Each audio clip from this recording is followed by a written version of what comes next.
devocional, hermenéutica y nada más. ¿Habrás escuchado alguna vez la frase, Señor Jesús, quiero que la gente te vea en mí? Esto, por si no lo sabías, fue muy común en los años 90. En los sermones a decirnos, en las enseñanzas, aún en las pláticas, que la gente tiene que ver a Cristo en ti. Y en las canciones incluso. Y Señor, que cada día la gente te pueda ver a ti en mí. Señor Jesús, que la gente te vea reflejada en mí. Y era una frase muy consuetudinaria, era una frase que se extendía por todas partes, pero recuerdo bien que nadie nos decía cómo hacer que la gente viera a Cristo en nosotros, aunque en el fondo lo intuíamos, pero nadie daba prácticamente un verdadero sermón o una verdadera enseñanza sobre qué era que la gente pudiera ver a Cristo en ti, que pudieras reflejar a Cristo en ti. Y palabras venían, palabras iban, el regocijo de quiero que a Cristo lo vean en mí, quiero reflejarte, Señor Jesús. Y era bonito pensar que la gente pudiera ver a Cristo en nosotros. Pero se requería justamente eso, que la gente pudiera ver a Cristo en nosotros. No había realmente, más allá del entusiasmo de la frase, una verdadera enseñanza que te dijera cómo la gente viera a Cristo en ti, porque eso implicaba compromiso. En parte, trataban de traducirlo como tienes que orar, tienes que ayunar, tienes que leer la Biblia, lo cual era cierto, pero no había poder. Era como una moda aquella frase, y que aún hoy se dice. Entonces, ¿cómo hacer que la gente vea a Cristo en nosotros? El apóstol Pablo prácticamente da la respuesta, inspirado por el Espíritu Santo, da la respuesta en sus epístolas, pero más todavía, ahondando, vemos que el mismo Señor Jesús se pone como ejemplo de que vieran a Dios en él, al Padre. Y nosotros queremos que a Cristo lo vean en nosotros. Voy a leer dos textos paralelos, pero que implican justamente eso, de lo cual Pablo dio testimonio. ¿A qué me refiero? A que Pablo, vamos a decir, traduce muy bien lo que significa que vean a Cristo en nosotros. Cuando dice, sed imitadores de mí, así como yo de Cristo. Voy a leer Mateo 16, 21 al 24. Vamos a ver este texto tan conocido, pero de poca atención cuando queremos aplicarlo a nuestra vida. Porque realmente, si lo asociamos con la frase, quiero que vean a Cristo en mí, es difícil identificarnos. Mejor dicho, para ser más claro, no lo asociamos con la frase. Mateo 16, 21 dice, 21 y siguientes dice, desde entonces comenzó Jesús a declarar a sus discípulos que era necesario ir a Jerusalén y padecer mucho de los ancianos, de los principales sacerdotes y de los escribas, y ser muerto y resucitar al tercer día. Entonces Pedro, tomándolo aparte, comenzó a reconvenirle, diciendo, Señor, ten compasión de ti. En ninguna manera esto te acontezca. Fíjense la reacción de Pedro ante lo que acababa de decir nuestro Señor Jesucristo. Pero él, Volviéndose, dijo a Pedro: quítate de delante de mí, Satanás. Me eres tropiezo porque no pones la mira en las cosas de Dios, sino en las de los hombres. Entonces Jesús dijo a sus discípulos: si alguno quiere venir en pos de mí, niéguese a sí mismo y tome su cruz y sígame. Porque todo el que quiera salvar su vida la perderá, y todo el que pierda su vida por causa de mí la hallará. Fíjense en este detalle. Jesús notifica a los discípulos que va a ser muerto, que va a ser entregado, va a padecer mucho por los principales sacerdotes, a manos de ellos, de los principales, de los escribas, y va a ser muerto, mas al tercer día va a resucitar. Y brinca Pedro diciendo: Señor, en ninguna manera esto te acontezca. Fíjense bien en esto. ¿Cómo que ten compasión de ti? ¿Cómo que ámate a ti mismo, Señor? Como dicen los fachosos hoy día. Ten compasión de ti. Reconviniendo al Señor, Él, y el Señor termina reconviniéndolo a Él. Apártate de mí, Satanás, porque no pones la mira en las cosas de Dios, sino en las de los hombres. A Cristo le era necesario padecer por nosotros, negarse a sí mismo para poder salvarnos. Y Pedro estaba haciendo lo contrario. No quería padecer, ni quería negarse a sí mismo. No quería imitar a Cristo, porque de eso trata, precisamente, que vean a Cristo en nosotros, de imitar a Cristo. Así que es tan fácil decir las palabras, es tan fácil hablar, pero cuán difícil es practicar aquello que decimos en las frasecitas que se vuelven famosas, ¿verdad? Tremendo. Vamos a leer ahora Hechos 21, 8 al 14. El paralelo que se forma aquí de Hechos 21, 8 al 14 con Mateo 16, 21 al 24. El hecho de Jesús poniendo su vida por nosotros. Y Pablo imitando a Jesús. Vamos a ver Hechos 21, 8 al 14.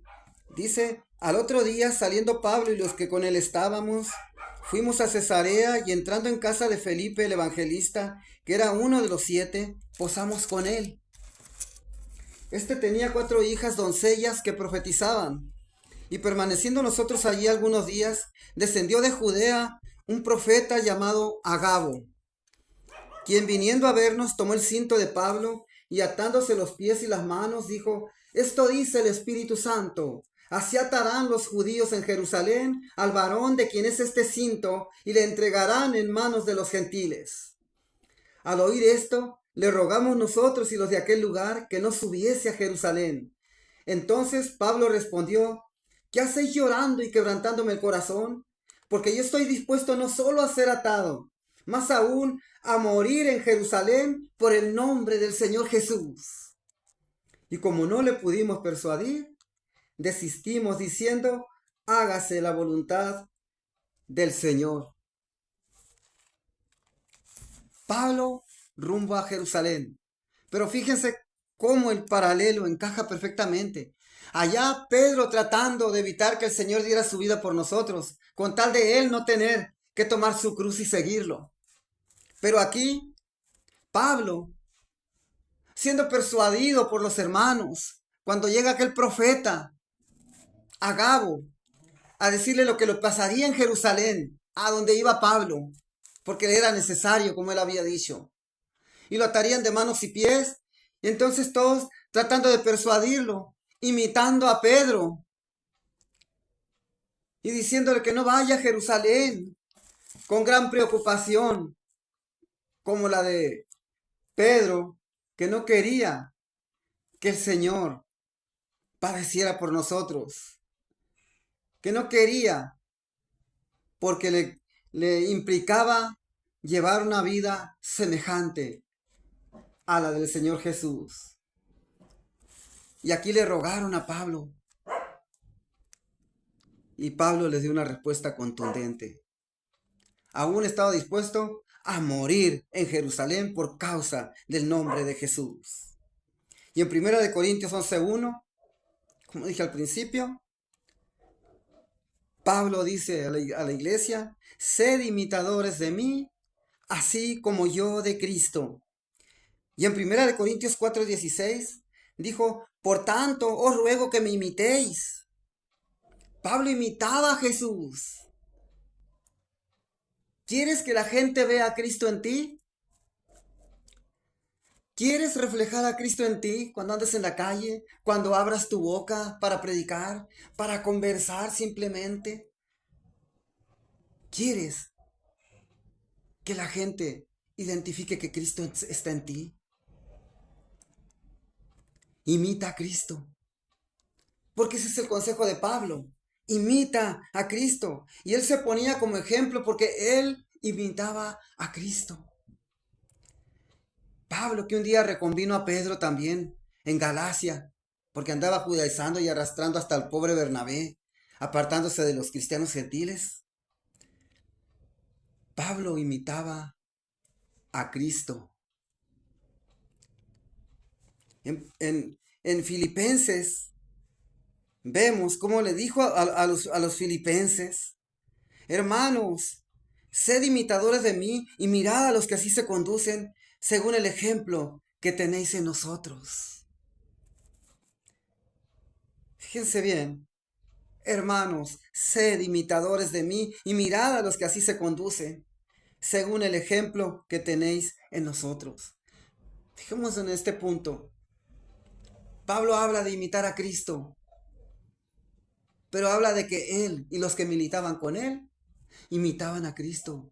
O sea que Pablo no se juntaba con cualquier cristiano. Pablo no se juntaba con pusilánimes. Acuérdense del joven Marcos.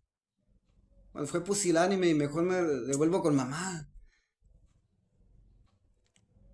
Pablo ya no lo quiso con él, hasta muchos años después, cuando Marcos había madurado. ¿Y a cuántos que mencionan esta frase de quiero que a Cristo lo vean en mí? No han madurado. Maduremos, hermanos. Maduremos.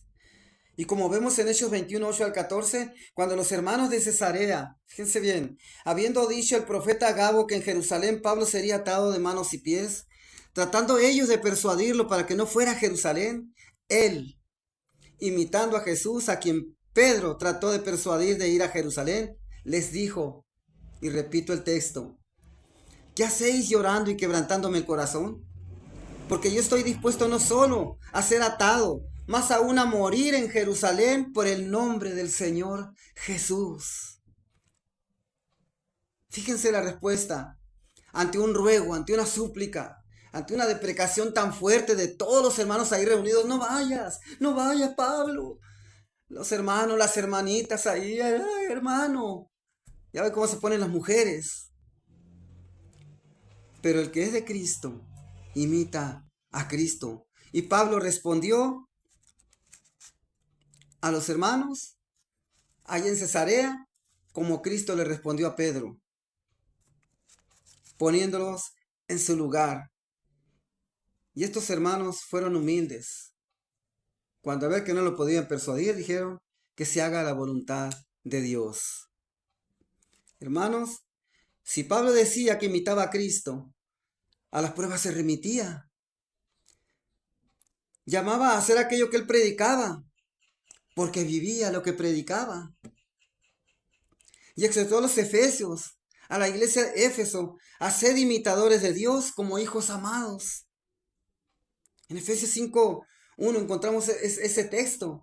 Sed imitadores de Dios, decía Pablo, como hijos amados. Él imitaba a Dios y podía decir confiadamente: sean imitadores de Dios, como yo imito a Dios. Sean imitadores de Cristo, como yo imito a Cristo. Eran ejemplos él y los que militaban con él. ¿Y cómo ser imitadores de Cristo, pues, entonces, hermanos? ¿Queremos más todavía? El apóstol Juan da la respuesta también a esto. Cuando dice, el que dice que permanece en él, debe andar como él anduvo. Primera de Juan 2:6. Y con esto termino, hermanos. Sed imitadores de Cristo, hermanos. Seamos imitadores de Cristo. No en el simple decir de la frase, sino en el sentido que implica la frase, que fue tan sonada en los 90 y aún todavía se repite. Porque el que quiera permanecer en Cristo y dice, yo permanezco en Cristo, con gran pompa, pues aquí está el apóstol Juan hablándole y diciendo, el que dice que permanece en él, debe andar como él anduvo. Dios te bendiga.